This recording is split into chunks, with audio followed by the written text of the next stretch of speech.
சென்னையில் செய்தியாளர்களிடம் பேசிய திருமாவளவன், தமிழ்நாட்டிலும் இந்தியாவின் பிற மாநிலங்களிலும் தலித்துக்கள் மற்றும் பழங்குடியின மக்களுக்கு எதிரான வன்முறை சம்பவங்கள் அதிகரித்து வருவதாக தெரிவித்தார்.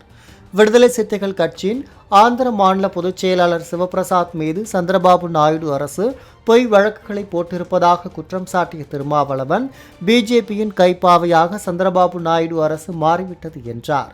வட மாநிலங்களில் இருந்து தமிழகத்தில் குடியேறி பணியாற்றுவோருக்கு வாக்குரிமை வழங்கும் விவகாரம் தொடர்பாக அனைத்து கட்சி கூட்டத்தை முதலமைச்சர் ஸ்டாலின் கூட்ட வேண்டும் என்றும் திருமாவளவன் கேட்டுக்கொண்டார். திமுக கூட்டணி வலிமை பெற்றால் மகிழ்ச்சிதான்.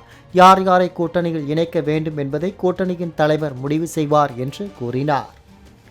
கூட்டணி வலிமை பெற்றால் மகிழ்ச்சிதான். யார் யாரை கூட்டணிக்குள்ளே இணைக்க வேண்டும் என்று முடிவெடுக்கிற அதிகாரம் கூட்டணியின் தலைவருக்குத்தான் உண்டு. எங்களை பொறுத்தவரையில் நாங்கள் ஏற்கனவே தெளிவுபடுத்தியிருக்கிறோம். சாதிய மதவாத சக்திகளை தவிர மற்ற அனைத்தும் எங்களுக்கு தோழமை இயக்கங்கள் தான்.